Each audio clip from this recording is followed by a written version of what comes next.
What up, ladies and gents? How's it going? Prestige Henny in the house. So I've been wanting to play some videos, like video games, right? I've been wanting to play some video games, and I've been wanting to go like retro Dreamcast, Nintendo 64, NES, and stuff like that, right?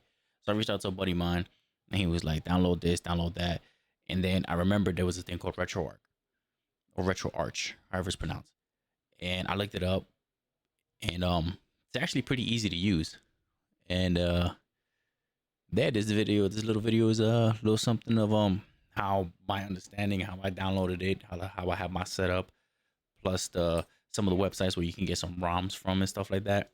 Um, how I got all my shit set up. So yeah, this is it. Hope you enjoy. All right, so this is the RetroArch website that I did a little bit of research and found that is actually really good. It's one of the best ones out there for uh retro gaming. Right? You want to do retro gaming? This is the website. So doing my research, I looked this one up. There was another one that I had found. A buddy put me on another one. I can't remember the name of it, but this one was by far the best one. It was super easy to use and really convenient. Very small file on your computer. So from here on this page, as you can see, I got some of the emulators up on the top tab as well. Here on this page, you just Google RetroArch and it'll come up. Yeah, I'll just show you real quick. RetroArch emulator, hit Google, and it's the first one right there. Boom, right? It'll bring you to this page. While here, you go to download, and while in download, you want to click download stable, right? Download stable. That is the one that was highly recommended to use. The download nightly, it's just like a weirder version. I checked out both of them. I didn't like the download nightly. I felt comfortable with the download stable. Um, so yeah, and yeah, download stable, all that fun stuff. So once you once you download it, um, this will come up. Once you download it and install and all that stuff, this scene is gonna come up right here. Now, when looking at this is not what you look at initially, right? What you initially see is, where's my settings? What you're initially gonna see is, I'm gonna go ahead and reset, and show you exactly what it looks like when you open it up.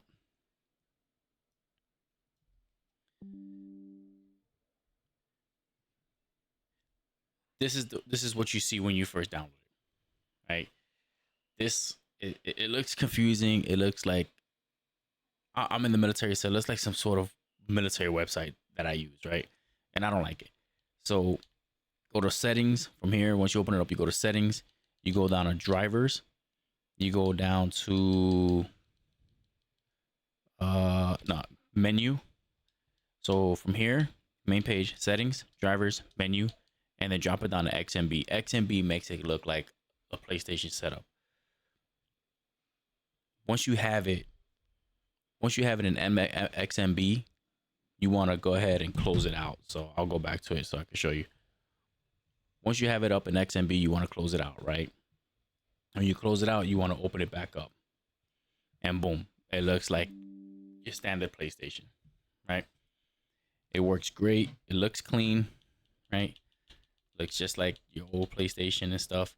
So from here, what you want to do is you want to know what games you're going to download. Nintendo 64, Sega Genesis, Dreamcast, Atari, whatever game it is you want to download. This is good for other stuff too, not necessarily retro gaming. I'm only using it for retro gaming. I haven't looked further into it for other stuff, but I'm using it for retro gaming. So while here, first thing you're gonna see is load core. When you go to load cores, you can see these are all the ones that I have installed on here, because these are just different variants of programs that you can utilize to play different games. Not every single NES game is gonna fall under NES Famicom Quickness or NES Famicom Nostopia. you know. So here, when you get here initially, you're gonna see just these 3, maybe 4 stuff. So you want to go download a core, and then it's gonna bring you to the next page, which has every single core you need in order to play some games. It has even more than cores, right? You have arcade, for arcade cores. Um, you have Atari, right? I'm not sure what Commodore is, but all these stuff is in here, right? If you keep scrolling down, you're gonna see NES eventually. Where is it at?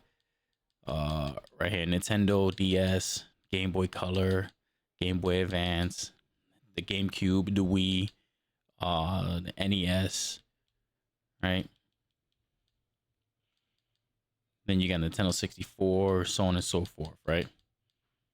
Then you keep scrolling down, you'll see more. You have Sega, you got the Dreamcast, you got the Sega Genesis, right? You got the Sega Saturn, you know, and then you keep going down, you got the Sega PlayStation, PlayStation 2, PlayStation Portable, so on and so forth. So here, another thing I want to mention, you want to connect your, while in here, you want to connect a controller. Hit the wrong button. You want to connect a controller to your computer, right? Whether it be USB, Bluetooth, or whatever, have an adapter, you know, stuff like that. You want to connect it to your computer because it's 10 times easier to use this, and it's much easier to play the old school games on controller than it is for mouse and keyboard. For example, like the Atari and the NESs, right? Um, so then once there, you have your controller connected, however you want to connect it. Um, it'll auto once you open this up, it's automatically gonna recognize it. So you just back out, and then you go all the way to the right, skip all of this, and then where this plus sign is at, this plus sign right here, you want to go down, hit select scan directory, whatever file you have your games in. So mine is on my external my D file. Then you go here, and I have a folder specifically for emulators, right?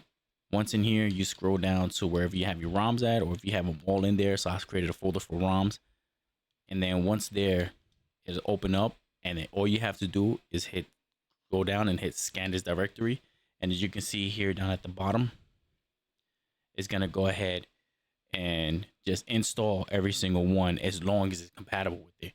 Now you see scan direct finish, back all the way out, and then we're all right here. I got the Halloween game for, I think this is Atari. I got some Pokemon games for the Game Boy. I got Game Boy Advance Pokemon. I got Game Boy Color Little Nicky, and I got some WWF Betrayal. I got The World Is Yours for Nintendo 64, Sega Genesis, PlayStation, PlayStation 2, the PSP original, the PSP Vita, right? Another thing I want to mention, see how I have the cover art? Not everything has a cover art, right? Because it just won't find it. To get the cover art, it's not automatic. To get the cover art, where was it? You want to go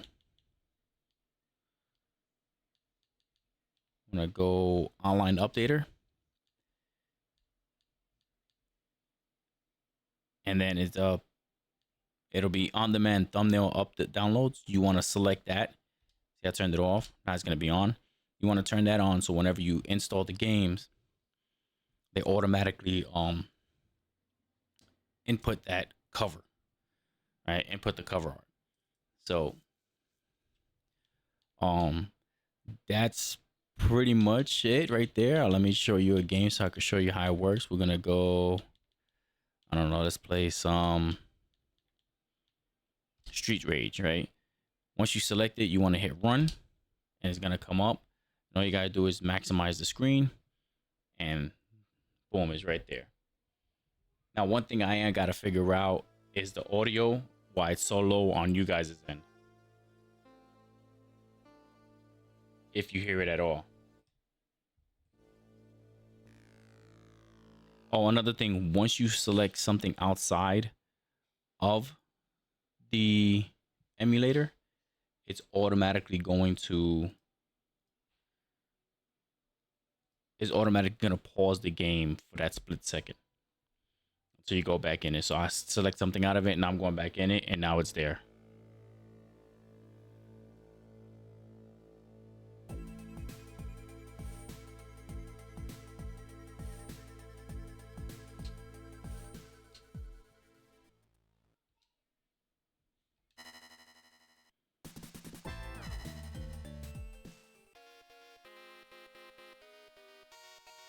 And you got to remember to use the D-pad, and it's not the joysticks.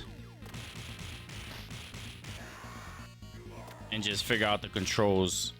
I don't remember if there's a way to adjust them in here, but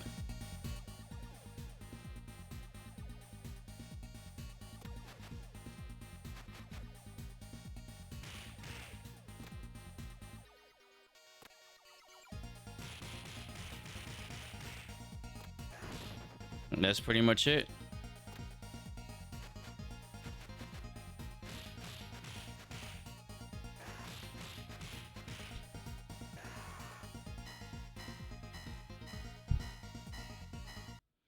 All right.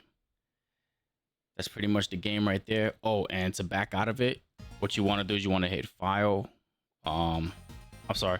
On your keyboard, you want to hit F1 on your keyboard. You want to hit F1 on your keyboard, then use your controller, go down, close content, and you're out of it.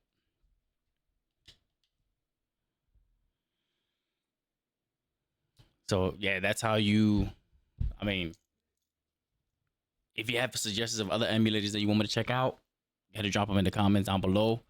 If you enjoyed the video, if you think this was useful, hit that like button, subscribe to the channel, and yeah, catch you guys on the next one. Appreciate you.